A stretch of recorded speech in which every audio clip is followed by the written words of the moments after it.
Elevate your aspirations, guaranteed placements, and highest salary packages. Admissions open at St. Mother Teresa Engineering College, the best institution in Thoothukudi district.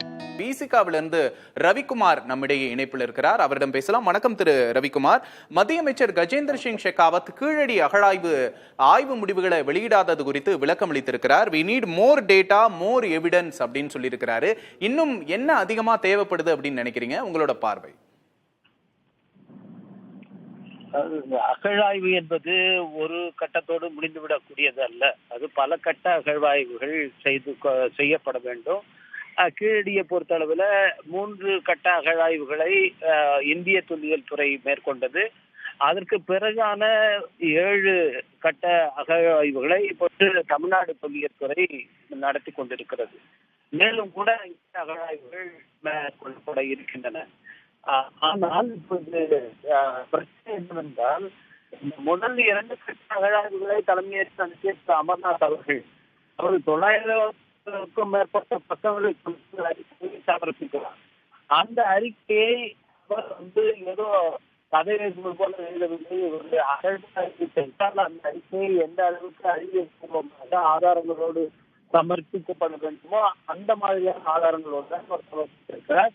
குறிப்பாக AMS carbon dating என்கின்ற அந்த கணிப்பு முறைதான் இன்றைக்கு உலக அளவில் ஏற்றுக்கொள்ளப்பட்டிருக்கிற நம்பகமான அறிவியல் பூர்வமான ஒரு முறை. அந்த ஆய்வை காலக்கணிப்பு செய்வது தமிழ்நாட்டில் இருக்கிற எந்த ஒரு சோதனை கூடமும் லெபார்டரி அல்ல, இந்தியாவிலே கூட அல்ல. அப்படி செய்தால் உலக அளவில் அதை ஒப்புக்கொள்வதில்லை. எனவே இது அயல் நாடுகளிலே உலக அளவில் அங்கீகரிக்கப்பட்ட ஆய்வகங்களுக்கு அனுப்பப்பட்டு, அப்படி அனுப்பும் போது அதை ஒன்றிய அரசுடைய அனுமதியோடு தான் அனுப்ப முடியும். யாரும் தனியாக ஒரு சாம்பிளை அங்கே கார்பன் டேட்டிங்காக அனுப்ப முடியாது. ஒன்றிய அரசின் ஒப்புதலோடு அனுப்பப்பட்ட அந்த சாம்பிள்ஸ் காலக்கணிப்பு செய்யப்பட்டு 2600 ஆண்டுகளுக்கு முற்பட்டது என்று ஏஎம்எஸ் கார்பன் டேட்டிங் முறையிலே அது உறுதி செய்யப்பட்டிருக்கிறது. இந்த ஆதாரங்களை வைத்துத்தான் திரு அமர்நாத் தன்னுடைய அறிக்கையை சமர்ப்பித்திருக்கிறார்.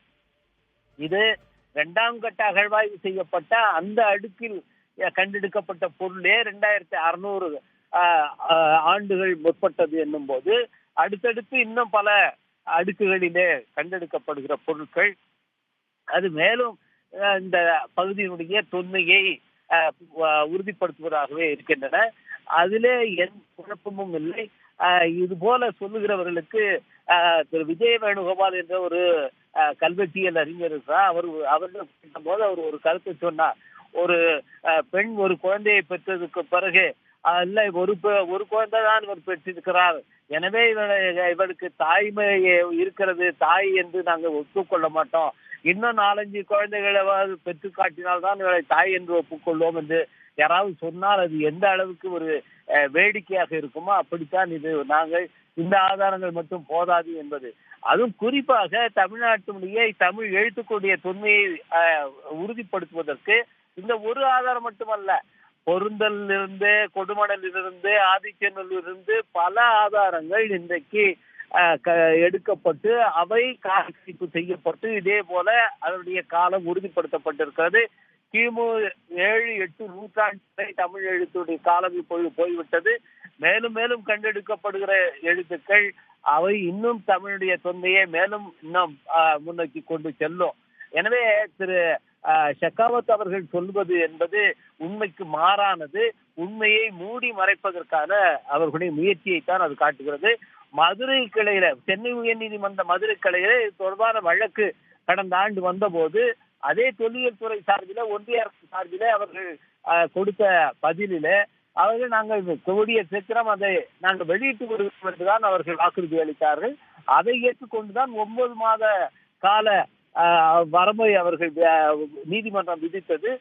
2024 நவம்பருக்குள் அந்த அறிக்கையை வெளியிட வேண்டும் என்று நீதிமன்றம் சொல்லியது. ஆனால் அவர்கள் வெளியிடவில்லை. நான் கடந்த மார்ச் மாதத்திலே இதே அமைச்சர் ஷெகாவத் அவர்களிடத்திலே பார்த்து நேரடியாக இது தொடர்பாக கீழடிய அறிக்கை வெளியிட வேண்டும் என்ற ஒரு மனுவையும் கொடுத்தேன். அப்பொழுது அதை பற்றி அவர் பேசினார். அப்போது கூட இந்த ஆதாரங்கள் எல்லாம் எங்களுக்கு போதுமானதல்ல என்று அவர் சொல்லவில்லை. இன்றைக்கு அவர்கள் சொல்வது என்னவென்றால், அவர்களுக்கு தமிழ் மீது தமிழுடைய தொன்மையை ஏற்றுக்கொள்வதிலே அவர்களுக்கு மிகப்பெரிய மனத்தடை இருக்கிறது. அந்த மனத்தடை எதிலிருந்து வருகிறது என்று சொன்னால், தமிழ்நாட்டை அவர்கள் தன்னுடைய இந்தியாவுடைய ஒரு அங்கமாக பார்க்க மறுக்கிறார்கள். தமிழர்களை இந்திய மக்களுடைய ஒரு அங்கமாக அவர்கள் பார்க்க மறுக்கிறார்கள். தமிழ்நாட்டுடைய தொன்மை என்பது இந்தியாவின் தொன்மைதான், தமிழினுடைய பெருமை என்பது இந்தியாவின் பெருமைதான் என்று அவர்கள் நினைத்தால் இந்த அறிக்கையை வெளியிட்டிருப்பார்கள். ஆனால் தமிழ் மக்களை, தமிழ்நாட்டை, தமிழ் மரபை, தமிழ் பண்பாட்டை அவர்கள் ஏற்றுக்கொள்ள மறுக்கிற இந்த ஒவ்வாமைதான் இந்த அறிக்கையை அவர்கள் மூடி மறைக்க முயற்சிப்பதற்கு அடிப்படையான காரணமாக இருக்கிறது. அமைச்சர் அவர்கள் முழு பூசணிக்காயை சோற்று பருக்கையில மறைக்க முயல்கிறார். அவருடைய முயற்சி தோல்வியில் தான் முடியும். ஒன்றிய அரசின் ஒப்புதலோடு தான் சர்வதேச ஆய்வகங்களுக்கு கீழடியின் ஆய்வுப் பொருட்கள் அனுப்பப்பட்டன. அதை ஒன்றிய அரசு ஏற்றுக்கொள்ள மறுக்கிறது. இது உள்நோக்கம் கொண்டது அப்படின்னு சொல்லியிருக்கிறீங்க. உங்களோட கருத்துக்கு நன்றி. Elevate your aspirations, guaranteed placements and highest salary packages. Admissions open at St. Mother Teresa Engineering College, the best institution in Thoothukudi district.